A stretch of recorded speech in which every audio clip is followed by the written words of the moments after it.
Hi folks, hopefully we are live just now. I'm keeping an eye on that live stream just to check. But welcome to Lucky Weight Heather Gin Club, our live tasting on Saturday 5th of December. And we've got three lovely gins for you to try, of course. You've got in your boxes, so we've got the Collector, 7 Crofts, and we've got, of course, Pickering's Gingerbread. We'll talk through each of these. We will pair them with various different things and have a little chat. We'll speak to some of the guys behind the brands as well. And obviously any questions that you've got, if you want to get involved in the tasting yourself, you can comment on the YouTube page. You can get in touch with us through our social media pages as well, Facebook and Instagram. If you've got any questions or any comment on what you're tasting, then feel free to do so. So I know some of you are joining us for a second time, which is wonderful. Welcome back. For those who are joining us for the first time, welcome. My name is Jamie, and I run Summerhall Drinks Lab, where I currently am. I usually do gin tastings in here, but obviously doing a little bit more virtually at the moment. So I started out Lucky Weight Heather Gin Club, which is a way of spreading the love of these wonderful Scottish gins that we have, giving you the opportunity to try them before buying a full bottle. And exploring them in various different ways and trying them with different garnishes or mixers. And of course you have got the mixer packs at home, which is wonderful. Feel free, so we're going to be tasting it in a few ways, which I explained in the email earlier on. Feel free, however, to experiment. There's no reason why I have to stick to my recommendations. In fact, I'd probably recommend exploring your own. And if you've got other mixers you want to try it, of course you've got 50 mils of each gin. Therefore, you can save some for trying it with your favourite tonic or your favourite mixer or soda or whatever it might be, or making up your own cocktail with them. If you want any more recommendations, or if you want to let me know what you're trying it with, then please do so. But we are going to get straight into our first gins now.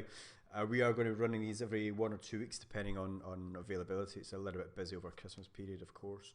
Rather than doing a run through of gin history and all these things that people might listen or hear every time they do a gin tasting, we are going to next week. I'm going to be uploading some videos on gin history and production and all these things that you might hear, but it means you can go and watch them at your own leisure. But we are going to get started with our very first gin, which is the Collector.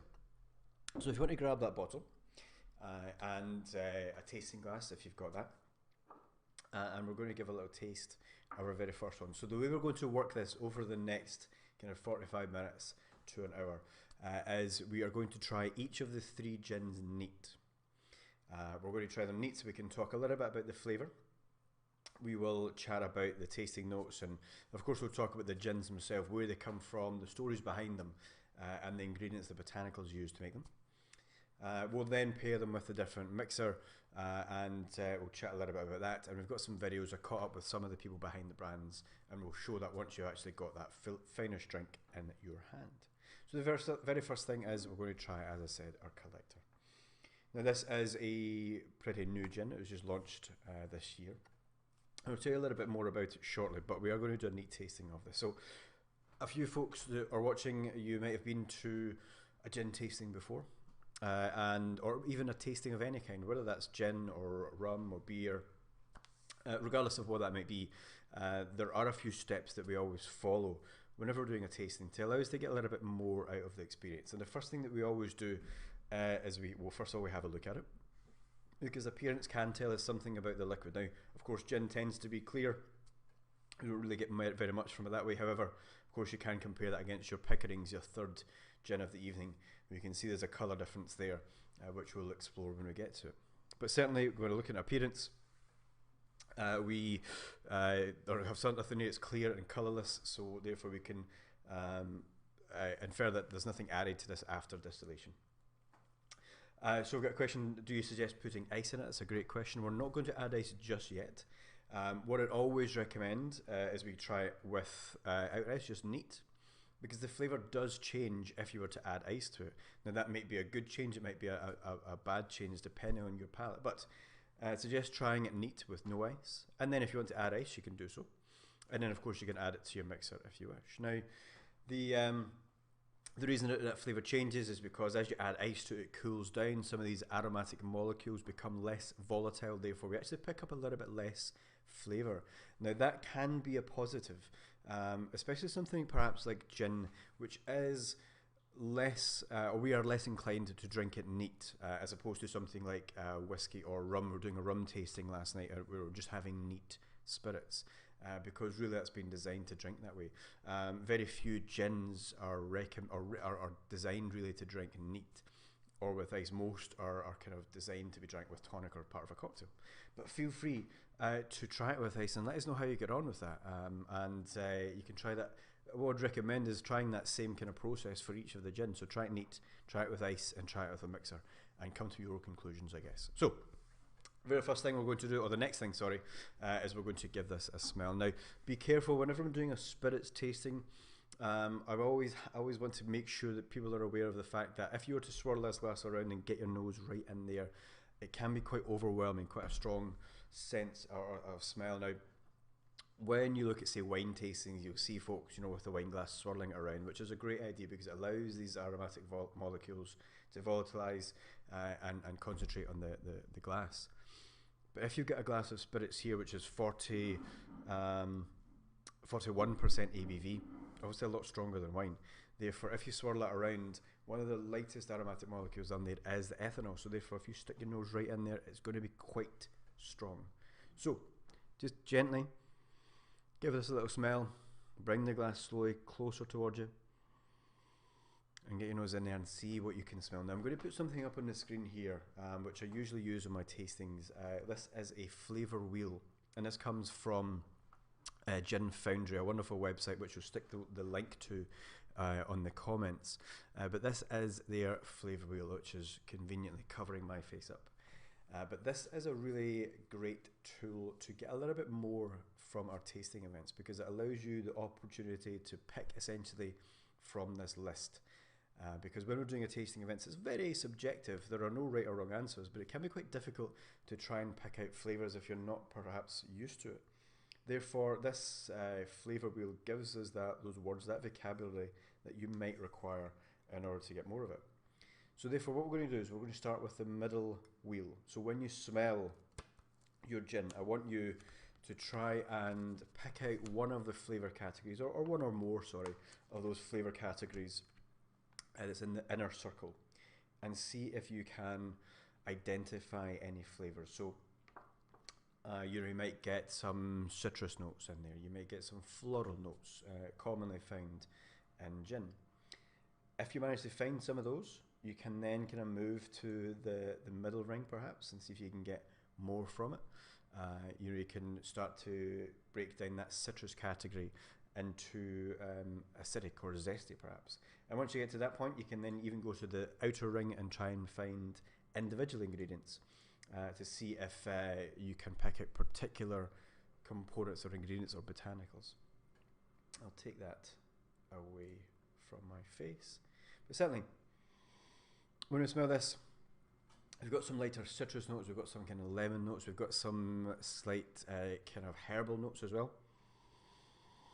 And that kind of earthy, piney note again are always sort of we find from the juniper.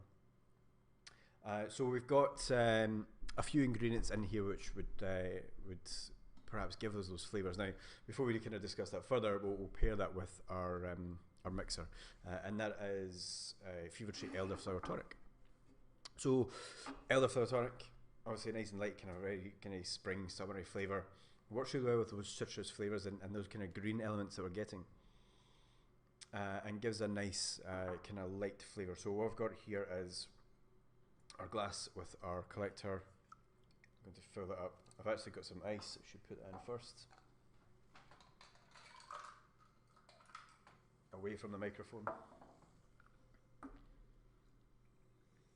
Top up with our tonic. Give that a little stir. And then our garnish for this that I've got is some lemon peel. So elderflower and lemon, of course, perfect combo. What we'll get you to do is, if you've got one of these, pinch between your finger and your thumb and just gently squeeze over the top. We're looking to release some of the oils over the top of the drink, as opposed to the flesh or the juice of the lemon. When you stick that in there. And we've got a little bit of watermelon as well, a watermelon finger. because it was in the shops and it looked quite nice. And this kind of nice fresh element to the drink, which works really well, and I'm going to try not to spill this.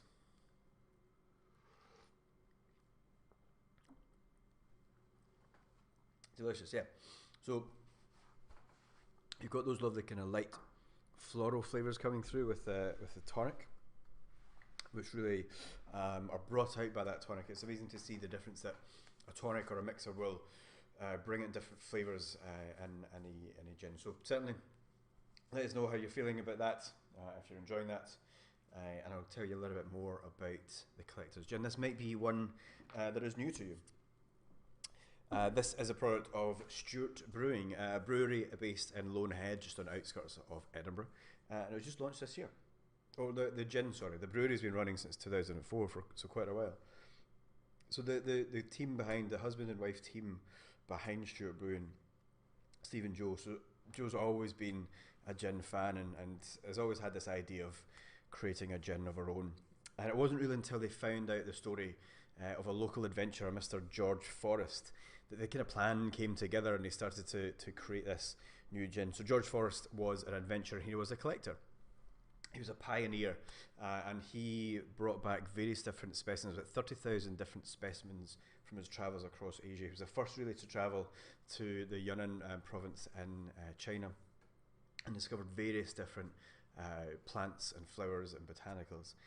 Some of which, in fact, make their way into the collector itself. So it's a combination of 7 different botanicals, locally grown. This is working in partnership or distilled by Old Curiosity Distillery, about 1.5 miles away from George Forrest's old home.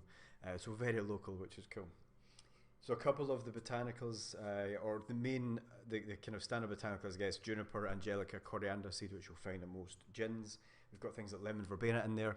Again, gives that lovely kind of citrus and herbal note. We've got some winter savoury, and we've got a couple of the botanicals that George Forrest actually discovered and brought back to Scotland. I'm going to test out my Latin. Hemerocallis foresti, which is a dwarf day lily with lovely golden edible flowers, and that gives a kind of slight floral note, and this is one of his kind of biggest discoveries. And the other one being Sorbus foresti, have these lovely kind of white berries with pink tips and give a kind of slight bitter tang to the gin as well. So collector, you also, what's quite nice about the bottle is that the label here actually peels out. There's a bunch of information about George Forrest and the gin and the botanicals there as well. So a nice little touch from the collector. So let us know how you get on with the collector gin if you enjoyed that. It's always nice to try these new products and local products to Edinburgh. And supporting guys like Stewart Brewing, who have been making some amazing beer for a long time, and kind of venturing into this new world of spirits, and especially working with Old Curiosity Distillery based in a secret herb garden in Lonehead as well, who do some wonderful things with gin and the plants that they grow as well. With a visit if you can, or when we're allowed. Wonderful. So we're going to move on to gin number 2 now. I appreciate that we're going to move through these gins at a relatively decent pace. With the live tastings that we do, this is only we've not been doing very many of the virtual tastings for Lucky Wet Heather. The first few that we did, we were doing it through Zoom or these kind of virtual video calling softwares. And because obviously the tastings that I do, I usually have people in front of me, we can have a bit of a chat and a conversation. What we find, however, is we're still kind of adjusting to the virtual aspect of it, where just me talking is a bit less kind of interaction. So rather than me kind of rabbiting on for a while, I'll give you a little bit of information about each and allow you to enjoy them. I'll move on to the next one. Of course, you can then come back to that gin later on. You can, of course, watch this at your own leisure later on. It will be available on our YouTube channel once the live stream is finished.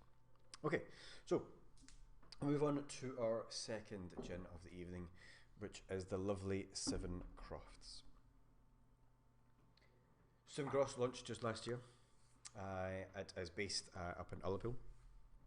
This beautiful, gorgeous bottle, and we're going to try a little bit of this. We're going to do a neat tasting again, and have a little chat about the flavours. Now we've got, I spoke to Louis, the brand ambassador for Seven Crofts earlier today, and he'll fill us in a little bit more about the story behind Seven Crofts. But certainly a little neat tasting of this. So grab your glass. You can see, of course, clear and colourless. Nothing added as post-distillation. We'll give it a little smell. And again, I'll pop that flavour wheel just on the top. See if there's anything there that you identify. Now, what's wonderful about this is that, about this whole tasting process, doing 3 side-by-side gins, is the fact that we can actually go back and compare against the first one. So if you've got your glass, your tasting glass that contained your gin, even if you've poured that out or drank it, you'll still be able to smell the remnants in the glass. So you can actually compare and contrast against the first one. So while the first one might be kind of citrusy and floral, the second one, the Seven Crofts, you tend to get more of the stronger kind of pine notes, those big kind of forest floor, something coming from lots of juniper in here. So they've really gone for quite a classic style of gin here. Very strong juniper forward gin. Of course, that kind of sounds like a bit of a misnomer because all gin should be juniper forward, but as we know, it's not always the case. But lots of kind of earthy pine floral notes in there. We've got obviously some citrus notes in there, which you tend to find in most gins. We've got some lemon and lime peel, and we've got a little touch of spice if you have your neat tasting of that.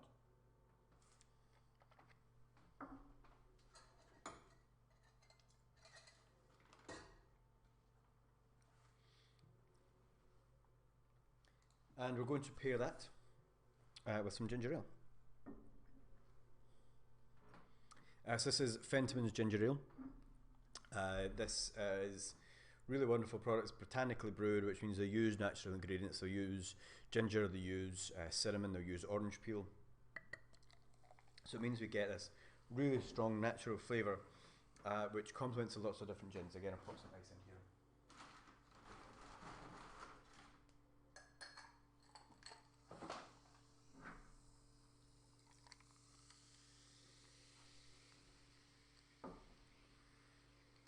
And this one we're going to pair, we're going to add some garnishes to this. Now, what's quite nice about Seven Crofts is, as well as having those juniper notes and the citrus, you get this lovely kind of soft fruit flavour. So they call it plum, which is really interesting, especially apparent when you add something to it, you know, like tonic. So we're adding that ginger ale, which gives it a little bit of spice. So we're going to offset that with some fig.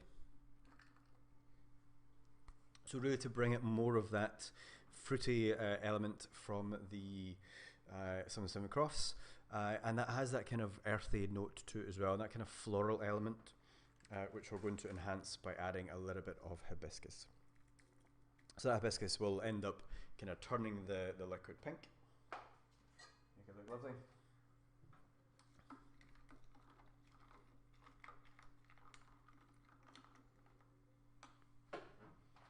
A quick stir.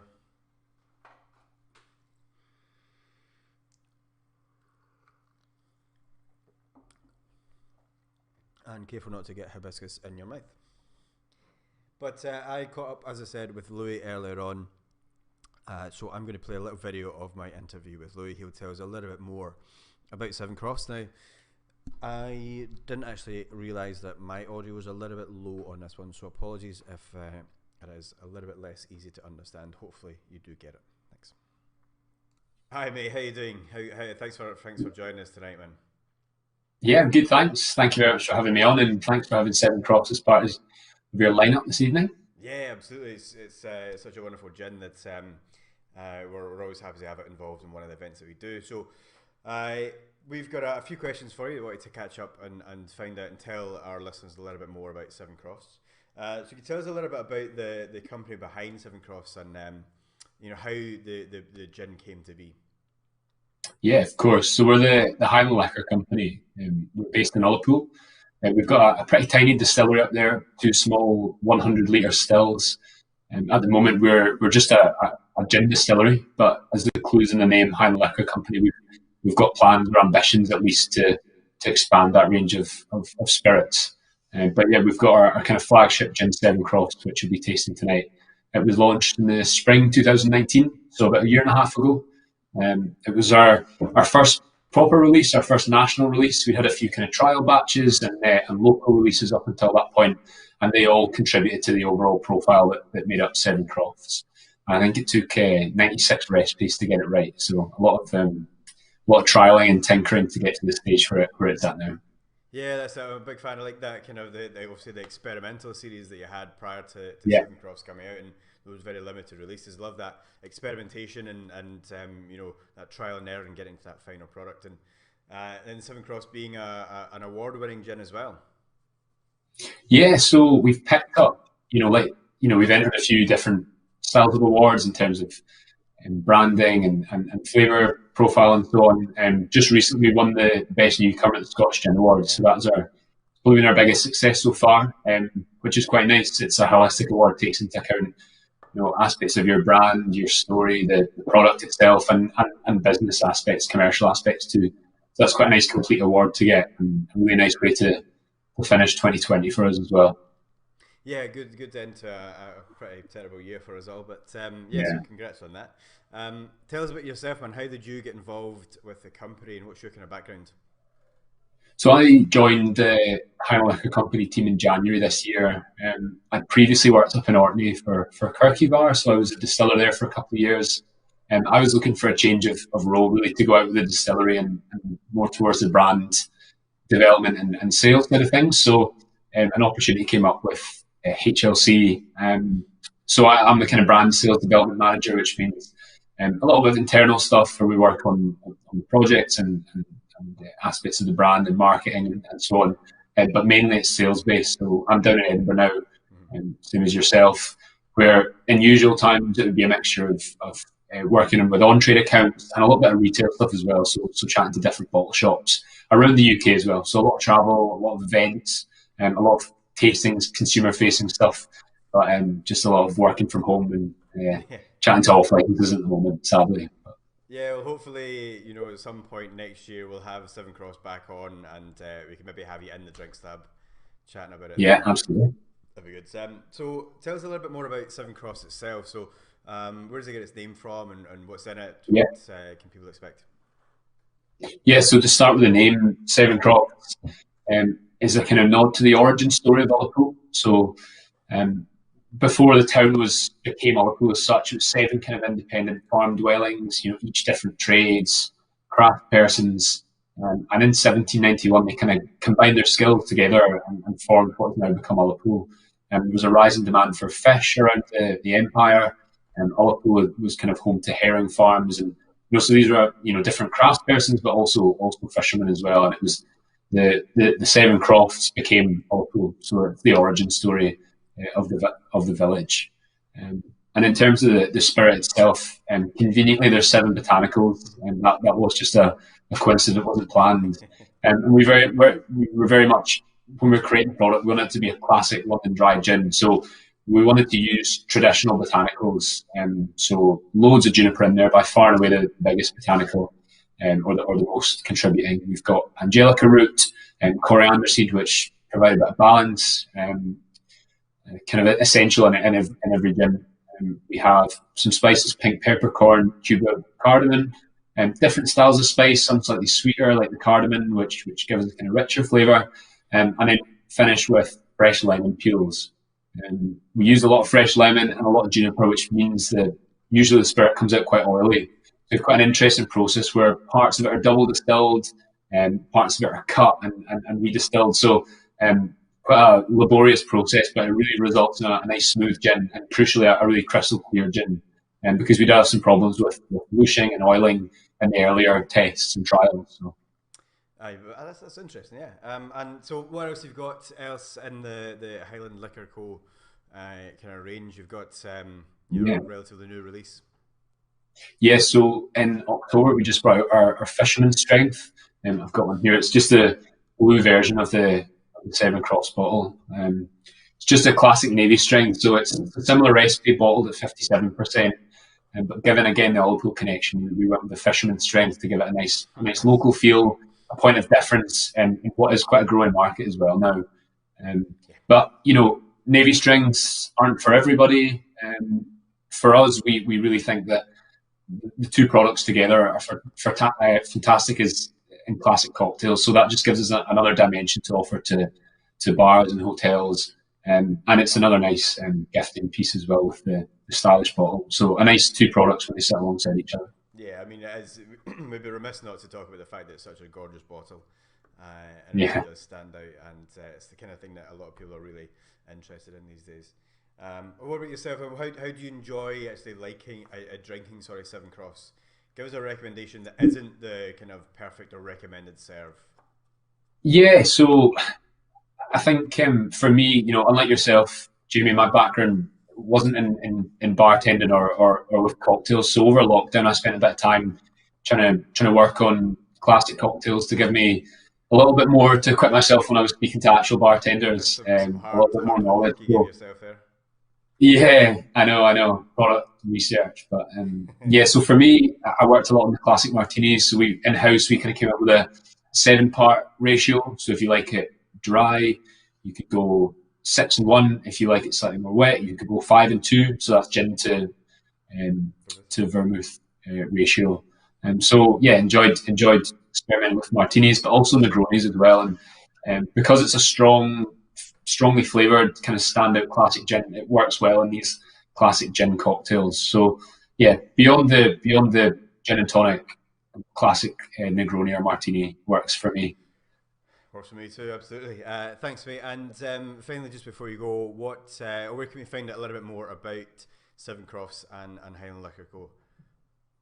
Yes, so our website, highlandliquorcompany.com, or our social media channels, it's also Highland Liquor Company. So if you search Seven Cross, you'll probably get linked towards our page anyway. But yeah, Highland Liquor Company is the place to go. We've got really nice Instagram with loads of beautiful kind of Ullapool shots and nice bottle shots. And, we do the odd giveaway competition as well. And we've got good engagement with some bartenders and kind of cocktail gurus on Instagram. So some really nice drinks ideas and serve details as well there. So lots Perfect. to look at. Thanks, man. Yeah, you can follow the links on our social media page as well, and I'll stick them on the live stream too if you want to check that out. Thanks, Natalie. Have a good night, man. Brilliant. Cheers. Enjoy the tasting. Right. Big thanks to Louis for joining us earlier on today. Give us a bit of chat about Seven Crofts. Really interesting to hear a little bit more about the story behind the brand. And of course, if you want to find out more, I will stick up on our.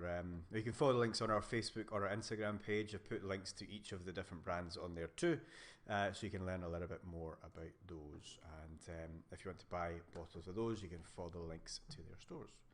Wonderful. So we're going to move on to our third and final gin, which is Pickering's Gingerbread. So this is a brand new flavour that Pickerings have released. Pickerings are actually situated pretty close to where I'm right now. It's just outside my window. So I'm based here in Summerhall, which is home to a variety of different brands or different kind of businesses. Sorry. So Summerhall Distillery, where Pickerings is made. There's Barney's Beer next to that, making some lovely local beer, as well as various other things. Locked In Escape Room and Black Axe Throwing Company next door to me as well. It's quite a fun place to be. So it also makes it very easy to go and pick up gin if I ever need any. But of course, Pickerings have been around for quite a while, since 2014, and they've had various different gins throughout their ranges. And ever since a couple of years ago, they launched their gin baubles, they've become exceptionally popular.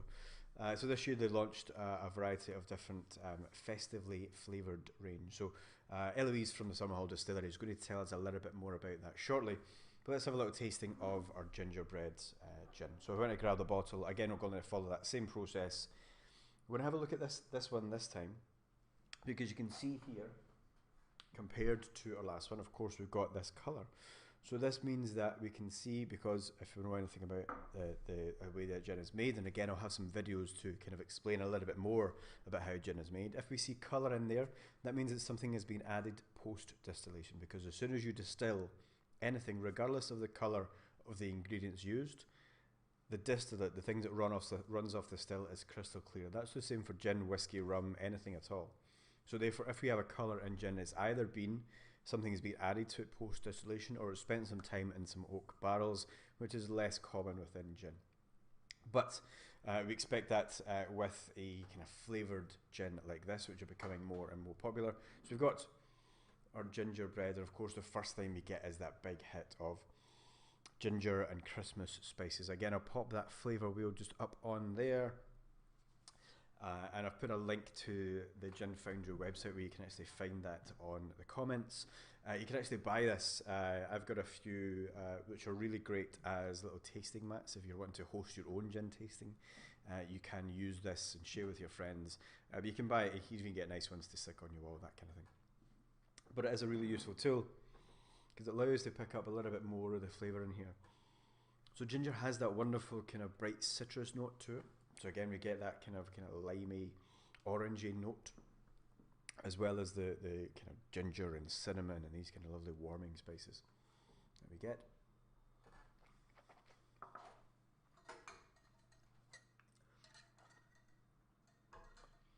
And what's great about this is we actually get that spice, that kind of intense. So ginger has that, of course, fresh ginger has that quite intense spice, the ginger oil compound in there that gives it that tingling, that almost kind of burn that we get from other spices. We managed to capture that in here, so give that kind of lingering spice just on the finish. So we've got paired with our gingerbread gin is we've got a little cocktail I made up. So I'm going to make that for you just now and attempt not to spill all over the place. I am perhaps the world's clumsiest bartender, but I'll give it a go. As Louis said, my background is in making cocktails, but it has been quite a while. So I'm going to make this for you, just show how easy it actually is. And we can talk about how we can kind of vary that now. Given the flavours that we've got in here, that ginger and orange and those spices, I wanted to use complementary flavours. So to add to that, we've got a little bit of gin in there, we'll add the rest of that. We're going to add a little bit of strawberries and cream tea. So this is from a company called Etiquette. They're based in Edinburgh here. Make some really lovely different flavoured teas. So we've got some strawberries and cream tea. Now with the tea in there, you can have this as a warm serve, which is lovely around this time of year, and especially those kind of ginger and warming spice flavours. So you could have this warm if you so wished. We're going to add some lemon juice. And I'll put a recipe up online after this as well. To sweeten this up a little bit, I've got some honey. And what I've done here is just cut the honey 1-to-1 with water. So using 50 mils of that. So we need to add, by weight, add 50% honey, 50% hot water, and allow that to dissolve and let it cool down. And we've got some rhubarb and ginger liqueur as well. We are going to shake this up with some ice, away from the microphone.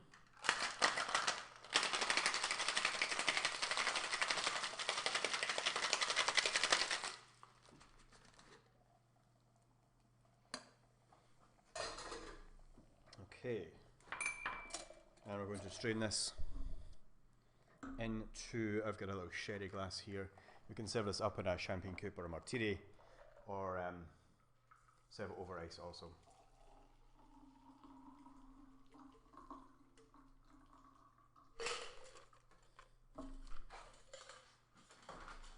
It's lovely kind of peachy colour, and to add to that we've got a nice big orange slice and some star anise. So kind of reminiscent of that kind of spritz style. We can add a little bit of soda into that as well, or even something like a ginger ale that we used earlier on to lengthen that slightly. We've got one lovely festive cocktail. Oh, one final ingredient, sorry. I've actually got some chocolate bitters. This is Zoccolatl Mole bitters from a company called Bittermans. Just a couple of drops in here. Mole, this kind of traditional Mexican ingredient. Spice and some dark chocolate, really, really intense, really lovely. Just a couple of drops in there. We'll give that a stir. It just gives us an extra little bit of depth and bitterness and complexity.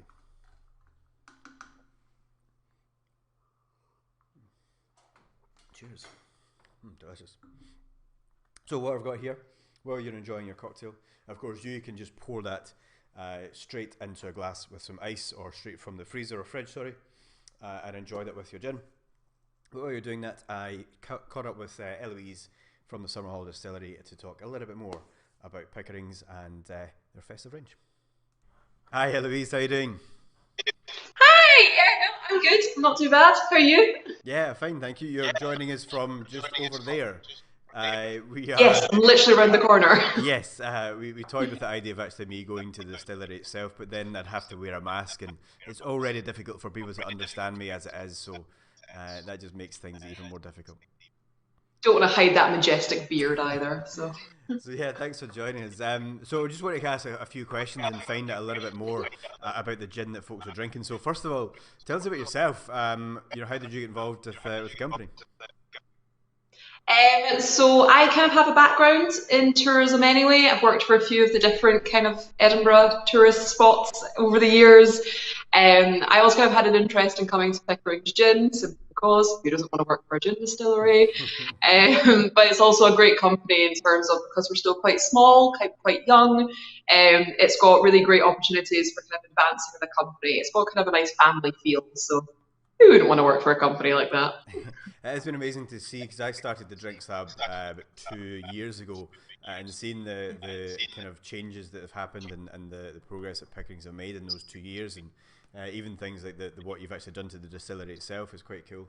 So it's quite nice to be able to see that happening. So tell us a little bit about Pickerings itself. So I guess many of the folks that are involved might be already familiar with the brand. It's perhaps one of the bigger brands that we've had so far. But tell us a little bit about, just very briefly, the story behind Pickerings. So we have two relatively eccentric founders, I think it's safe to say. They were actually originally the builders who were brought in to fix up Summer Hall. Basically fell in love with the place, thought it'd be a fabby place to try and build a wee gin distillery. It'd be a great hobby. It's gotten away from them slightly over the years, I think it's safe to say. But yeah, it was meant to just start out as a hobby, but it grew and grew. We ended up with this really loyal fan base. They also found out they just built the first exclusive gin distillery in Edinburgh over 150 years. So at that point, figured, let's go full time with this, and it's really just continued to blossom from then. It's been absolutely fantastic. Yeah, and So we've got the gingerbread gin that we're going to be trying this evening, or that we are trying this evening. Tell us a little bit about that. So I actually have one of my own little bottles here as well. Hey. So Pickering's has kind of started going down the flavoured route a little bit. It seems to be what everyone's after. So all of our gins do tend to be based on a traditional Indian recipe that we have here at the distillery. The gingerbread is no different, so it does mean it has these really beautiful kind of base of toasted cloves, some sweet licorice, cinnamon, but the gingerbread is followed and kind of finished by these beautiful rich vanilla notes, a little bit of candied ginger, and very delicate orange blossom as well. It is a staff favourite. We basically bullied Matt Gamble, one of our founders, into releasing, so yeah, it's a fun one. And what else have you got in the festively flavoured range? Because we've got a few, right? Got quite a few. This year we've released 4 festive flavours. We've got obviously the gingerbread, beautiful festive cranberry, Christmas clementine, perhaps the slightly more controversial Brussels sprout flavoured gin. It Yeah, is. We toyed whether we were going to have that involved, or the gingerbread, and we went with the safer choice, I think. It does divide people. I think it's kind of like the Marmite of gins. You either will love it or hate it. It's a cabbagey gin, one I've never had kind of similar of ever. And sort of what else have you got then in terms of festive products? So this year we've just released those 4 in bottle form, but Pickering's probably most famous invention is our festive baubles. So our festive baubles also include kind of the spice pear and cinnamon, which I love. It tastes like an apple crumble. We've got our plum and ginger, figgy pudding, and such. We've got a few more thrown in the baubles, but bottle form, we're sticking with just the core this year.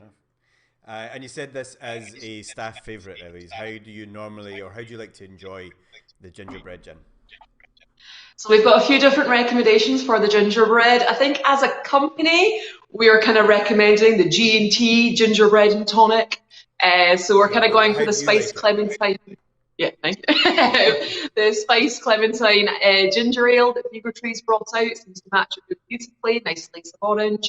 I personally have been drinking it in my hot chocolates. I've been taking it on all my evening walks. Yeah. So this is what we want. We want some recommendations that are not official. This is good. I like that. Yeah, so that's my personal favourite. It's also, I will say, it makes a fantastic hot toddy as well. But I'm definitely team hot chocolate with the gingerbread. Good shout.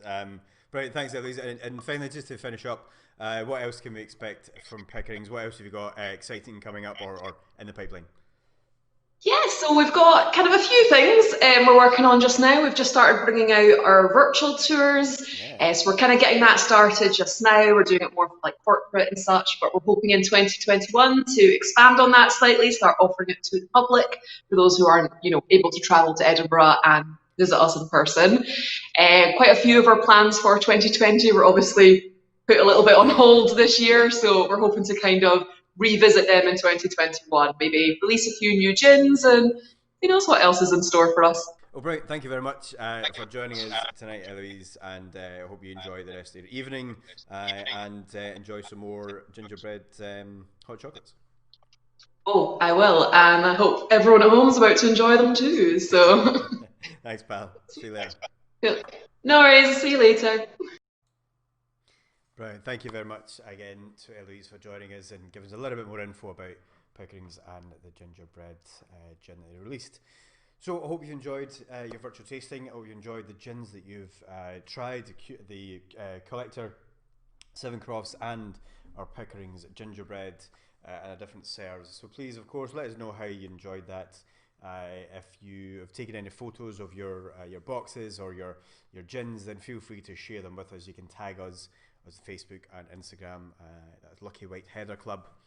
You can send us a little email as well, hello@luckyWhiteHeatherClub.co.uk. We'll be back in a couple of weeks' time, the 19th, with 3 new gins, and again just before the end of the year with a final virtual tasting.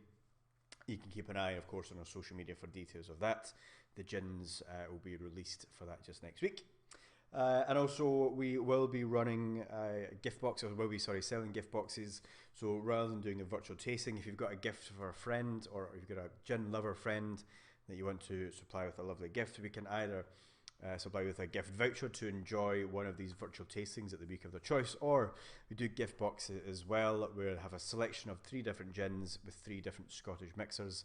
Currently we've got Bonaccord Rhubarb, we've got Lavender Lemonade from Summerhouse Drinks, and we've got Cushadoo's Tonic. All presented in a lovely box like the one that you've got with you now. You can have the choice of any of the gins that we've used in previous virtual tastings, including these 3 and a few other gins that I had in stock. So you can keep an eye again on that website. I'm going to put a link up on the comments section now, just with a website link directly to that kind of gift section where you can purchase a gift box and it'll be sent out or delivered before Christmas. So enjoy the rest of your Saturday evening, folks.